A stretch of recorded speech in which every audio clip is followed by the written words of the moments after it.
خوش آمدید۔ ابھی ہم شروع کرنے لگے ہیں درس کتاب اسلامیات جماعت سوم۔ یہ اس کتاب کی فہرست ہے۔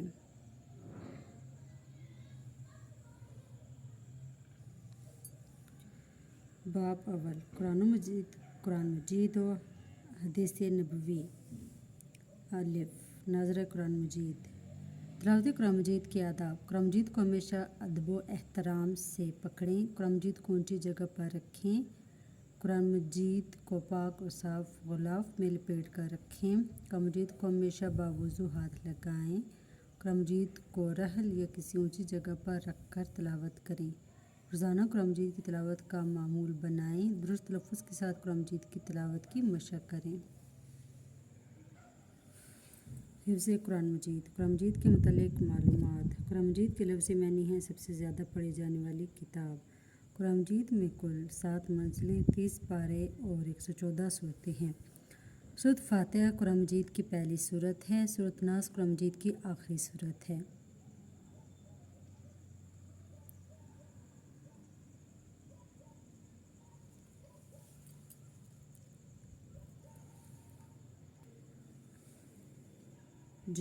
حفظ و ترجمہ۔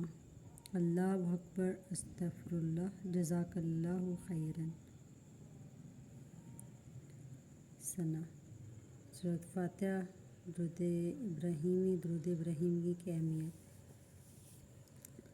درود ابراہیمی سب سے جامع اور فضیلت والا درود شریف ہے۔ یہ درود شریف نماز میں پڑھا جاتا ہے۔ آپ صلی اللہ علیہ وآلہ وسلم نے درود شریف نماز میں پڑھنے کی تاکید فرمائی ہے۔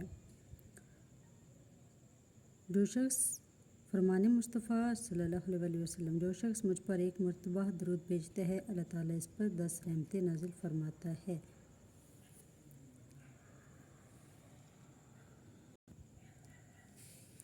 احادیث نبوی۔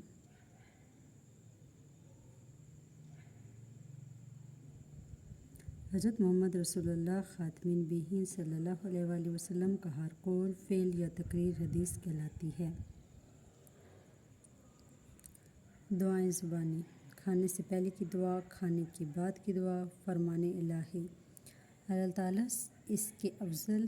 تعالیٰ سے اس کے فضل کی دعا مانگتے رہو، یقیناً اللہ ہر چیز کا علم رکھتا ہے۔ فرمان نبی۔ فرمان نبوی۔ تم اللہ سے دعا کرو اس حال میں کہ دعا کی قبولیت کا یقین رکھو۔ اسماء الحسنی۔ المہیمن، نگہبانی اور حفاظت فرمانے والا۔ العزیز، عزت، بزرگی اور غلبہ والا۔ الجبار، بہت زبردست عظمت والا۔ المتکبر، سب سے اعلیٰ، ارفع، بڑائی والا۔ الخالق، پیدا کرنے والا۔ الباری، عدم سے وجود میں لانے والا۔ امانت و عبادات۔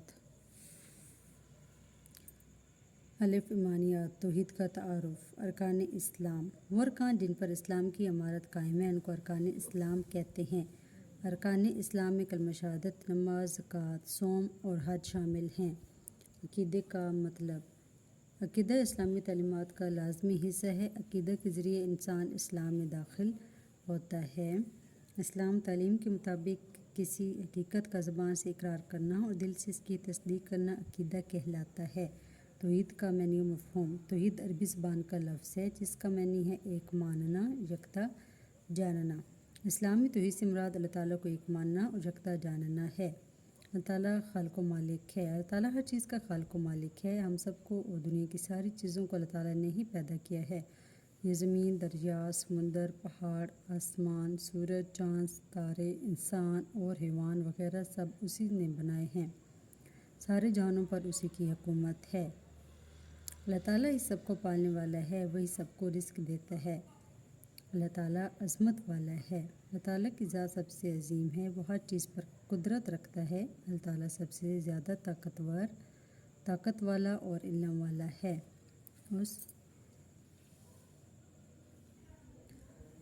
زمین اور آسمان کی ہر چیز اسی کی بنائی ہوئی ہے۔ قرآن مجید میں اللہ تعالیٰ کا ارشاد ہے ان اللہ علی کل شیء قدیر، ترجمہ بے شک اللہ تعالیٰ ہر چیز پر قادر ہے۔ فرمان الہی، اگر اللہ تعالیٰ کی نعمتوں کو شمار کرنا چاہو تو تم انہیں گن نہ سکو گے، بے شک اللہ بڑا بخشنے والا مہربان ہے۔ سورۃ نحل آیت 18۔ اللہ تعالیٰ کی نعمتیں، اللہ تعالیٰ نے انسانوں کے لیے ہر طرح کی نعمتیں پیدا کی ہیں۔ انسانوں کے کھانے کے لیے طرح طرح کے پھل اور میوے پیدا کیے، ہمیں کام کرنے کے لیے ہاتھ پیر دیے، زمین کی خوبصورتی کے لیے پھول اور پودے اگائے۔ اللہ تعالیٰ نے روشنی اور حرارت کے لیے ہمیں سورج کی نعمت سے نوازا ہے، اس لیے ہمیں اس ذات باری تعالیٰ کی نعمتوں کا شکر ادا کرنا چاہیے۔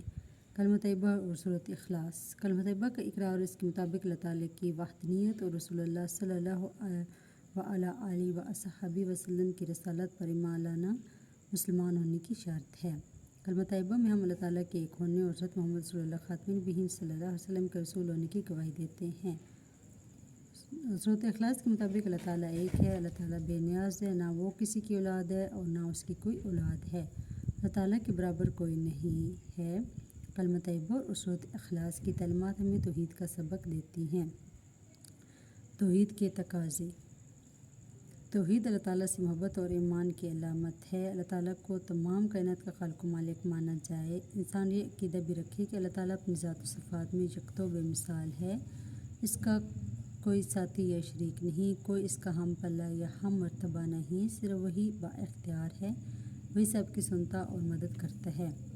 ہمیں چاہیے کہ عقیدہ توحید پر مکمل ایمان رکھیں، اللہ تعالیٰ کی ذات و صفات میں کسی کو شریک نہ ٹھہرائیں، صرف اللہ تعالیٰ کی عبادت کریں، تمام دعائیں صرف اللہ تعالیٰ سے مانگیں، جن کاموں کے کرنے کا اللہ تعالیٰ نے حکم دیا وہ کریں اور جن کاموں سے اسے منع کیا ان سے باز رہیں۔ اللہ تعالیٰ کے احکام مان کر زندگی گزاریں تاکہ دنیا اور آخرت میں کامیابی حاصل کر سکیں۔ یہ اس کی مشق ہے، آپ لوگ خود اس کو حل کیجیے گا۔ نبوت و رسالت کا معنی و مفہوم۔ نبوت و رسالت کا مطلب یہ ہے کہ اس بات پر ایمان لانا کہ اللہ تعالیٰ نے اپنا پیغام بندوں تک پہنچانے کے لیے اپنے خاص چنے ہوئے بندے مقرر فرمائے، جنہیں نبی اور رسول کہتے ہیں۔ رسول کا معنی پیغام پہنچانے والا اور نبی کا معنی ہے خبر دینے والا۔ نبوت و رسالت کی ضرورت و اہمیت۔ اللہ تعالیٰ نے انسانوں کی رہنمائی کے لیے کم و بیش 1,24,000 پیغمبر بھیجے جو ہر دور میں اور ہر قوم میں آئے۔ انہوں نے اللہ تعالیٰ کی وحی کی روشنی میں انسانوں کو سیدھی راہ دکھائی۔ تمام انبیاء کرام علیہ السلام نے انسانوں کو اچھے اور برے کی تمیز سکھائی اور انہیں نیکی اور بدی میں فرق کرنا سکھایا۔ سب سے پہلے پیغمبر حضرت آدم علیہ السلام اور سب سے آخری پیغمبر حضرت محمد صلی اللہ خاتم النبیین صلی اللہ علیہ وآلہ وسلم ہیں۔ مسلمان سب نبیوں اور رسولوں پر ایمان رکھتے ہیں۔ اس کے متعلق قرآن مجید میں اللہ تعالیٰ ارشاد فرماتے ہیں، ترجمہ: ہم اس کے کسی رسول پر ایمان لانے میں فرق نہیں کرتے۔ انبیاء کرام علیہ السلام کی صفات۔ نبی یا رسول اللہ تعالیٰ کے وہ خاص بندے ہیں جنہیں اللہ تعالیٰ نے منصب نبوت کے لیے منتخب کیا ہے۔ تمام نبیوں پر اللہ تعالیٰ وحی نازل کرتا ہے۔ تمام انبیاء کرام علیہ السلام معصوم اور گناہوں سے پاک ہیں، وہ سب نیکی کا حکم دیتے اور برے کاموں سے منع کرتے تھے۔ اللہ تعالیٰ نے اپنے نبیوں کو بہت سے معجزے بھی عطا کیے تھے۔ ارشاد باری تعالیٰ: آج میں نے تمہارے لیے تمہارا دین مکمل کر دیا اور تم پر اپنی نعمتوں کی بھی تکمیل کر دی اور تمہارے لیے دین اسلام کو پسند کیا۔ ختم نبوت۔ حضرت آدم علیہ السلام سے نبوت کا سلسلہ شروع ہوا اور حضرت محمد صلی اللہ خاتم النبیین صلی اللہ علیہ وآلہ وسلم پر آ کر مکمل ہوا۔ آپ صلی اللہ علیہ وآلہ وسلم آخری نبی اور رسول ہیں اور آپ صلی اللہ علیہ وآلہ وسلم کے بعد کوئی نبی یا رسول نہیں آئے گا۔ نبوت کا سلسلہ آپ صلی اللہ علیہ وآلہ وسلم پر ختم ہو چکا ہے اور آپ صلی اللہ علیہ وآلہ وسلم کے بعد جو لوگ بھی رسول یا نبی ہونے کا دعویٰ کریں وہ جھوٹے اور دجال ہیں۔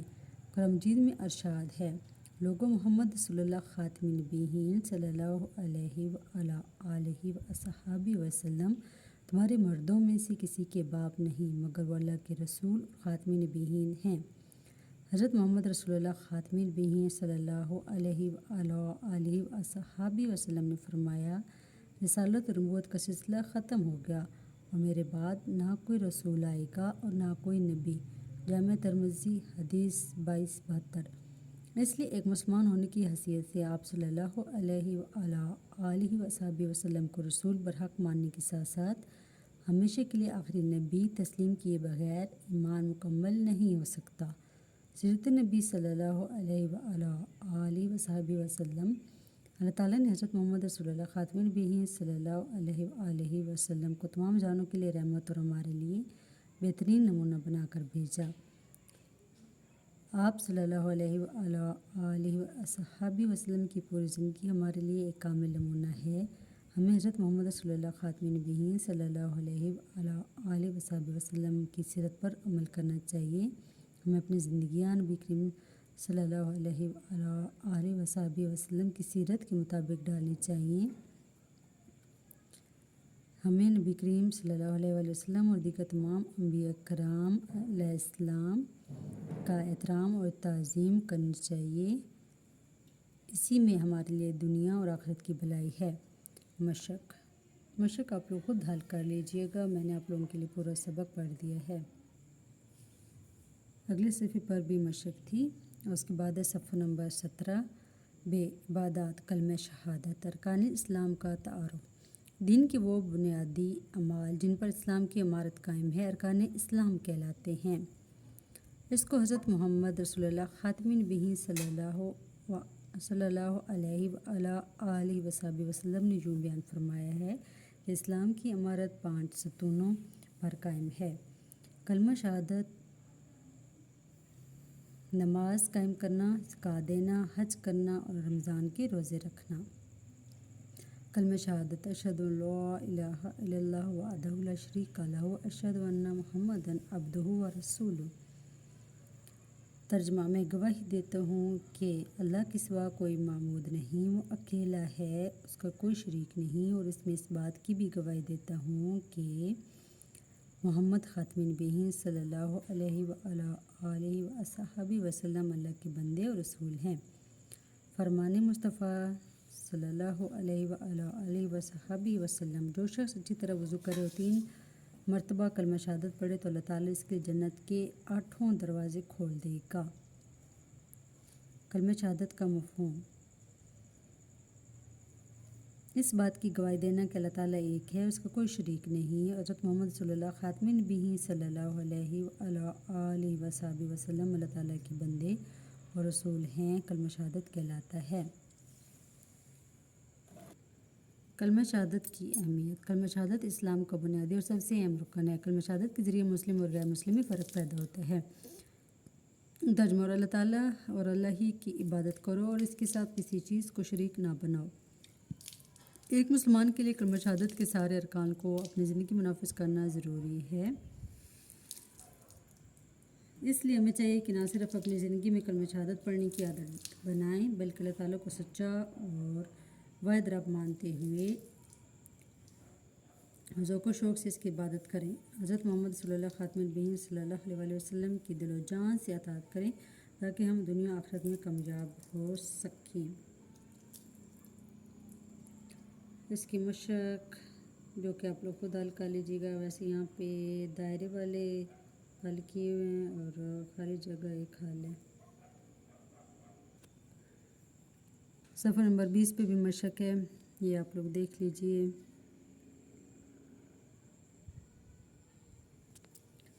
صفحہ نمبر 21 اذان اور مؤذن۔ اب اس سبق کو پڑھتے ہیں۔ اذان کا تعارف: اذان نماز کے لیے پکارنے کو کہتے ہیں۔ اذان کے لفظی معنی خبردار کرنا، اطلاع دینا اور اعلان کرنا ہے، جبکہ اسلام میں اذان سے مراد وہ کلمات ہیں جن کے ذریعے لوگوں کو نماز کے لیے بلایا جاتا ہے۔ روزانہ 5 فرض نمازوں اور نماز جمعہ سے پہلے اذان دینا سنت ہے۔ جو شخص اذان دیتا ہے اسے مؤذن کہتے ہیں، جبکہ باجماعت نماز سے قبل اذان کے الفاظ کو کچھ فرق کے ساتھ دوران اقامت کہلاتا ہے۔ اذان کی فضیلت و اہمیت۔ اللہ تعالیٰ نے حضرت محمد صلی اللہ خاتم النبیین صلی اللہ علیہ وصحبہ وسلم کو بذریعہ وحی اذان دینے کا حکم دیا۔ حضرت بلال رضی اللہ تعالیٰ عنہ کی آواز کافی بلند اور خوبصورت تھی۔ آپ صلی اللہ علیہ وصحبہ وسلم نے انہیں ہر نماز سے پہلے اذان دینے کی ذمہ داری دی۔ یوں حضرت بلال حبشی رضی اللہ تعالیٰ عنہ کو اسلام کے پہلے مؤذن کا مرتبہ ملا۔ اسی دن سے اذان کا یہ نظام قائم ہے۔ اذان میں لوگوں کو نماز اور کامیابی کی طرف بلایا جاتا ہے۔ اذان کے ذریعے اسلام کی شان و شوکت کا ایک بہترین عملی مظاہرہ کیا جاتا ہے۔ یہی وجہ ہے کہ اذان دینے کی اہمیت و فضیلت اور اس کا اجر و ثواب کا ذکر قرآن و حدیث میں ملتا ہے۔ اللہ تعالیٰ نے قرآن مجید میں اذان کا یوں ذکر کیا ہے۔ ترجمہ: اور جب تم نماز کے لیے پکارتے ہو۔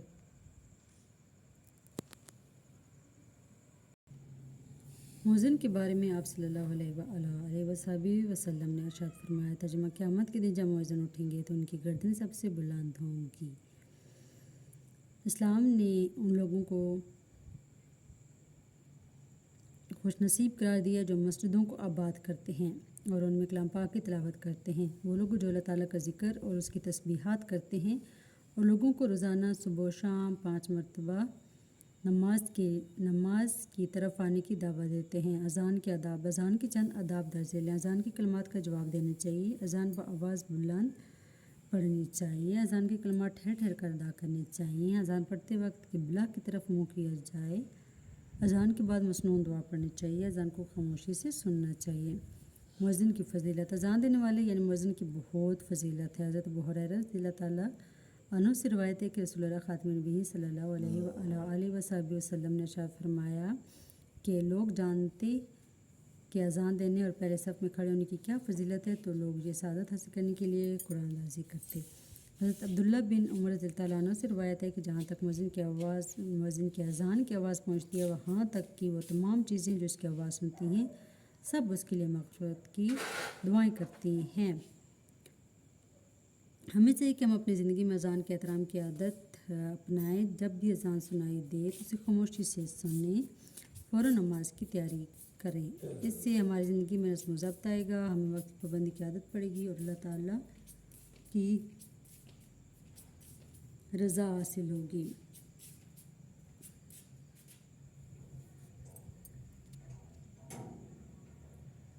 صفحہ نمبر 24 پہ بھی مشق ہے۔ صفحہ نمبر 25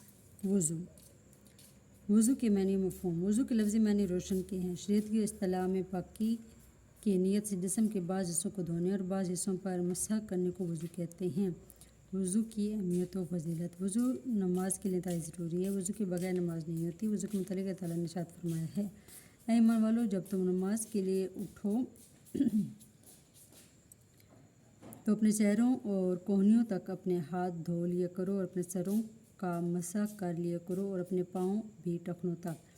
اسلام کی ساری عبادتوں میں افضل ترین عبادت نماز ہے اور نماز ادا کرنے سے پہلے وضو کرنا فرض ہے۔ ہر نماز کے لیے تازہ وضو کرنا ثواب کا کام ہے۔ آپ صلی اللہ علیہ وسلم نے فرمایا، تم میں سے بغیر وضو کسی شخص کی نماز قبول نہیں ہوتی جب تک کہ وہ وضو نہ کرے۔ وضو اللہ تعالیٰ کی محبت کا سبب ہے۔ وضو حضرت محمد رسول اللہ خاتم النبیین صلی اللہ علیہ وسلم کی امت کی نشانی ہے۔ حضرت محمد رسول اللہ خاتم النبیین صلی اللہ علیہ وسلم نے ارشاد فرمایا، میری امتی قیامت کے دن بلائے جائیں گے تو وضو کے اثر سے ان کے چہرے اور ہاتھ اور پاؤں روشن اور منور ہوں گے۔ وضو کرنے سے انسان کے گناہ معاف ہوتے ہیں۔ آپ صلی اللہ علیہ وسلم فرماتے ہیں، جس شخص نے خوب اچھی طرح وضو کیا تو اس کے جسم سے سارے گناہ نکل جائیں گے۔ وضو سے انسان کے درجات بلند ہوتے ہیں۔ اللہ تعالیٰ کے ہاں اس انسان کا شمار نیک لوگوں میں ہوتا ہے۔ وضو کے آداب: وضو کرنے سے پہلے بسم اللہ پڑھنی چاہیے۔ وضو میں مسواک کرنا سنت ہے۔ کسی ایسی جگہ پر وضو کرنا چاہیے کہ جسم اور کپڑوں پر چھینٹیں نہ پڑیں۔ پانی ضائع نہ کریں۔ وضو کرتے وقت باتیں نہ کریں۔ اعضاء کو دھوتے وقت ہاتھ سے ضرور ملیں تاکہ کوئی سا خشک نہ رہے۔ فرمان نبوی: حضرت محمد رسول اللہ خاتم النبیین صلی اللہ علیہ وسلم نے فرمایا، جنت کی کنجی چابی نماز ہے اور نماز کی کنجی وضو ہے۔ جنت کی کنجی نماز ہے اور نماز کی کنجی وضو ہے۔ وضو کی فضیلت کو ذہن میں رکھتے ہوئے ہمیں چاہیے کہ باوضو رہنے کی عادت اپنائیں۔ اس سے نہ صرف ہماری جسمانی صحت پر نہایت اچھے اثرات مرتب ہوں گے بلکہ اس کے ساتھ بے شمار فضائل اور برکتیں بھی ملیں گی۔ وضو ہر نماز کے لیے لازم ہے، اس لیے ہمیں چاہیے کہ دن میں کئی بار وضو کا اہتمام کریں۔ اسی میں اللہ تعالیٰ اور اس کے رسول صلی اللہ علیہ وآلہ آلہ وصحبہ وسلم کی رضا ہے اور ہمارے لیے دنیا آخرت کی بھلائی ہے۔ مشق کتاب کا بقیہ حصہ ہم اگلی ویڈیو میں پڑھیں گے۔ تب تک کے لیے اللہ حافظ۔